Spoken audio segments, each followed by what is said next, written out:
नमस्ते. आपण पाहत आहात ग्रामविकास ई सेवा चॅनल. आज आपण बघणार आहोत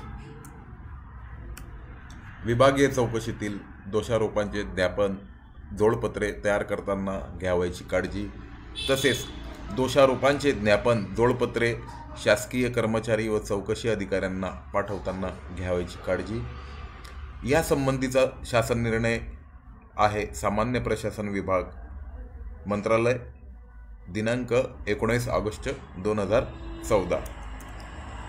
तर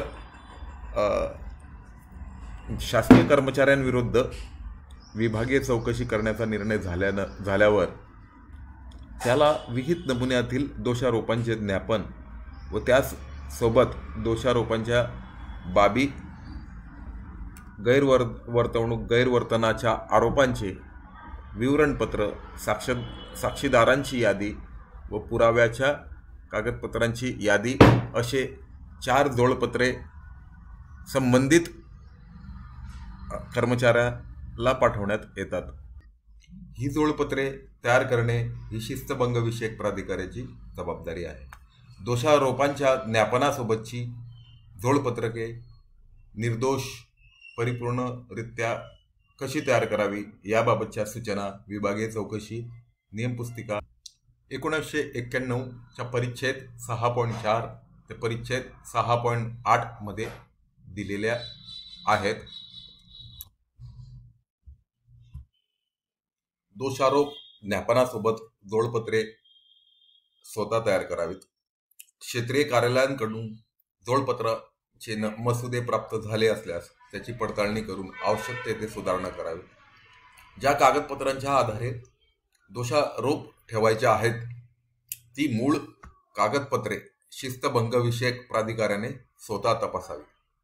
केवळ क्षेत्रीय दुय्यम अधिकाऱ्यांनी पाठवलेले अहवाल, विवरणपत्रे याच्या आधारे दोषारोप पत्र तयार करू नयेत. मूळ कागदपत्रे न पाहताच दोषारोप पत्र तयार केले असल्यास प्रत्यक्ष चौकशीच्या वेळी शिस्तभंगविषयक प्राधिकाऱ्यास अडचणीत आणणारे मुद्दे उपस्थित होऊ शकतात. मूळ कागदपत्रे तपासण्याव्यतिरिक्त आरोपपत्रात किंवा गैरवर्तणुकीच्या विवरणपत्रात केलेली निवेदने वस्तुस्थितीवर आधारित आहेत का हे देखील शिस्तभंगविषयक प्राधिकरणाने काळजीपूर्वक तपासणे आवश्यक आहे. उपलब्ध कागदपत्रे व साक्षी पुरावे याच्या आधारे दोषारोप सिद्ध होऊ शकतात. याबाबत शिस्तभंगविषयक प्राधिकाऱ्याने दोषारोप तयार करण्यापूर्वी खातरजमा करणे आवश्यक आहे. तर आता आपण बघूया हे जोडपत्र 1 ते 4 कशी बनवायचे आहे च्या बाबतीत ज्या सूचना शासन निर्णयामध्ये दिलेल्या आहेत त्या बघूया आपण.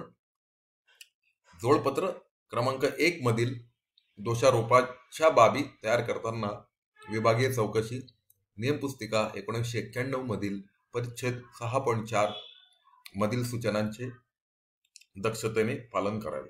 कर्मचाऱ्याने केलेल्या गैरवर्तणुकीचा किंवा गैरवर्तनाचा सारांश त्या दोषारोपाच्या बाबीत मांडावयाचा असल्याने ती सुस्पष्ट व नेमक्या शब्दात मांडली जाईल आणि मोघम राहणार नाही याची काळजी घ्यावी. या जोडपत्रात गैरवर्तनाच्या कृती, प्रसंग वा घटनांचे तपशीलवार वर्णन समाविष्ट करू नये. तर जोडपत्र 2 मध्ये काय असेल नमूद करायचे ते बघायचे आपल्याला. जोडपत्र 2 मधील गैरवर्तणुकीच्या किंवा गैरवर्तनाच्या आरोपांचे विवरणपत्र तयार करण्यासंबंधीच्या सूचना विभागीय चौकशी नियमपुस्तिका 1991 मधील परिच्छेद 6.5 मध्ये दिल्या आहेत. या विवरणपत्रात प्रकरणाची संपूर्ण वस्तुस्थिती कथन केलेली असते. यात आरोपांचे तपशीलवार वर्णन करताना त्या संबंधित कर्मचाऱ्याने केलेल्या कृतीचे वा त्याच्या अकृतीचे विस्तृत वर्णन करणे आणि संबंधित घटना किंवा प्रसंग हे कालानुक्रमे व सुसंगतपणे नमूद करणे अपेक्षित आहे. हे वर्णन वाचताना त्यातून दोषारोपांच्या बाबीचे सुलभ आकलन होणे आवश्यक आहे. ही बाब लक्षात घ्यावी. या बाबी जोडपत्रात नमूद केलेल्या बाबींच्या समर्थनार्थ जोडपत्र 4 मध्ये कागदपत्र किंवा दस्तऐवज स्वतंत्र जोडावायचे असले तरी त्याचा उल्लेख जोडपत्र 2 मध्येही योग्य त्या ठिकाणी करावा. या विवरणपत्रातच कर्मचाऱ्याने त्याच्या विरुद्ध केलेल्या आरोपांची कबुली दिली असल्यास त्या कबुली किंवा कबुली जबाबाचाही उल्लेख करावा.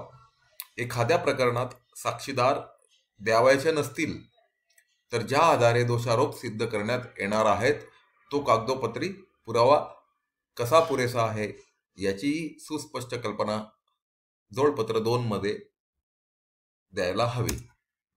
जोडपत्र 3 मधील साक्षीदारांची यादी तयार करताना घ्यावयाच्या काळजीबाबत विभागीय चौकशी नियम पुस्तिका 1991 मधील परिच्छेद 6.6 मधील तरतूद लक्षात घ्यावी.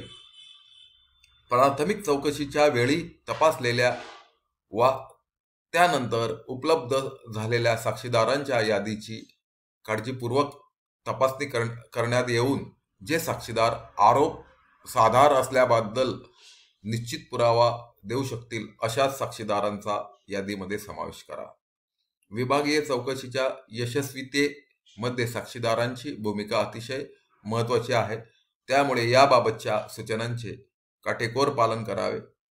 तसेच आवश्यकतेनुसार संबंधित गैरवर्तणुकीच्या घटना घडली त्यावेळी पदावर असणाऱ्या अधिकारी किंवा कर्मचाऱ्यास साक्षीस बोलवावे.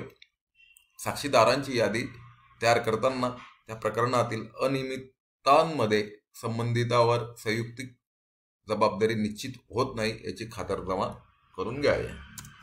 जोडपत्र 4 मधील कागदपत्रांची यादी तयार करताना विभागीय चौकशी नियम पुस्तिका 1991 मधील परिच्छेद 6.7 मधील तरतुदींचे पालन करावे.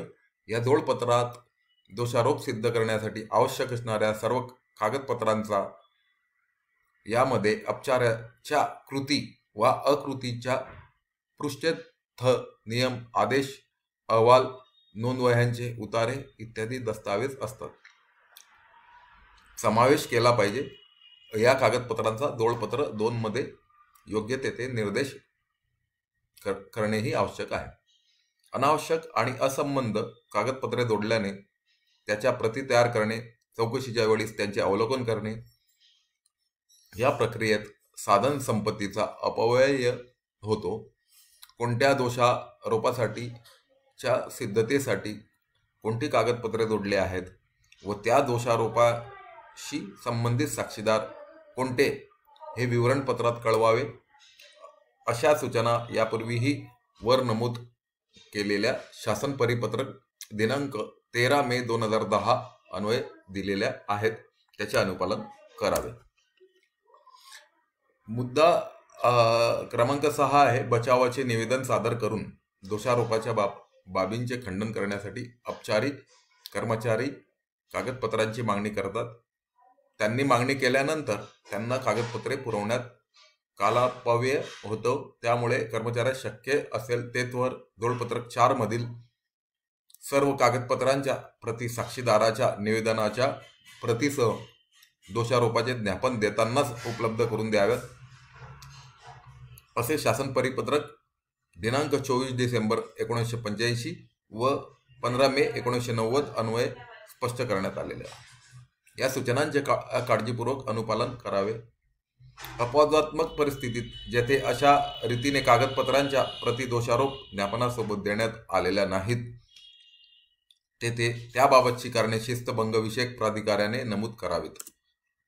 7 नंबरचा मुद्दा आहे चौकशी अधिकाऱ्यांकडे प्रकरण चौकशीसाठी पाठवताना त्यासोबत कोणती कागदपत्रे पाठवावीत त्याची यादी वर नमूद शासन परिपत्रक 13 मे 2010 मध्ये दिली आहे. चौकशी अधिकाऱ्यास सर्व कागदपत्रे प्राप्त न झाल्यास चौकशी वेळेवर सुरू करता येत नाहीत आणि चौकशीचे काम रेंगाळते. त्यामुळे चौकशी अधिकाऱ्यांकडे प्रकरण पाठवताना अन्य कागदपत्रांसह जोडपत्र 4 मधील कागदपत्रांचे सुस्पष्ट आणि साक्षांकित संच त्यासोबत पाठवण्यात यावे. अशा सूचना वरील 13 मे 2010च्या परिपत्रकान्वये देण्यात आलेले आहेत. ज्या कर्मचाऱ्यांची कंत्राटी पद्धतीने नियुक्त केलेल्या चौकशी अधिकाऱ्यांमार्फत चौकशी केली जाते ते चौकशी अधिकाऱ्यांना केवळ त्यांच्या नियुक्तीच्या आदेशाची प्रत पाठवावी आणि अन्य संबंधित कागदपत्रे चौकशी ज्या ठिकाणी केली जाणार आहे त्याच ठिकाणी त्यांना उपलब्ध करून द्यावीत, अशा सूचना शासन परिपत्रक सामान्य प्रशासन विभाग 26 फेब्रुवारी 2007 अन्वये देण्यात आलेल्या आहेत.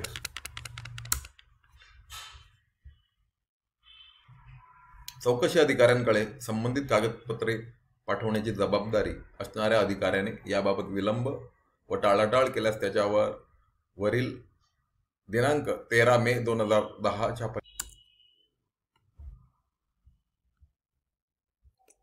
परिपत्रकात विहित केलेल्या तरतुदीनुसार शिस्तभंगची कारवाई करण्यात यावी. हा शासन निर्णय 19 ऑगस्ट 2014 यामध्ये साधारणतः 5 शासन निर्णयांचा संदर्भ दिलेला आहे. पैकी विभागीय चौकशी नियम पुस्तिका 1991, दुसरा आहे 14 डिसेंबर 1985, तिसरा आहे 15 मे 1990, चौथा आहे 26 फेब्रुवारी 2007, पाचवा आहे 13 मे 2010. तर विभागीय चौकशीच्या संबंधित दोषारोपांचे ज्ञापन जोडपत्र तयार करताना घ्यावयाच्या काळजीबाबतची माहिती आपण ह्या व्हिडिओद्वारे आपणास देण्याचा प्रयत्न केलेला आहे. आपणास हा व्हिडिओ व ह्या व्हिडिओमधील विषय कसा वाटला याबाबत आपले मत कमेंटमध्ये नोंदवावं. तसेच आपण ह्या चॅनलला सबस्क्राईब केलेले नसेल तर सबस्क्राईब करून घ्या, कारण दररोज नवीन नवीन विषयांची माहिती ग्रामविकास ई सेवा चॅनलच्या टीमतर्फे आपणास देण्याचा मानस आहे. तसेच ग्रामविकास ई सेवा.com हे संकेतस्थळ आपल्या सर्वांच्या साठी तयार केलेले आहे. या संकेतस्थळावर विभागीय चौकशी संबंधित सर्व शासन निर्णय आपणास उपलब्ध होतील. ह्या वेबसाईटची लिंक आपल्याला डिस्क्रिप्शनमध्ये देण्यात येत आहे. आपण ह्या वेबसाईटचाही वापर दैनंदिन कामकाजासाठी आपण करू शकतात. आपला अभिप्राय जो आहे तो ह्या वेबसाईटच्या अभिप्राय फॉर्मद्वारेही आपण सबमिट करू शकतात. ग्रामविकास ई सेवा चॅनल तर्फे आपले खूप खूप आभार. धन्यवाद.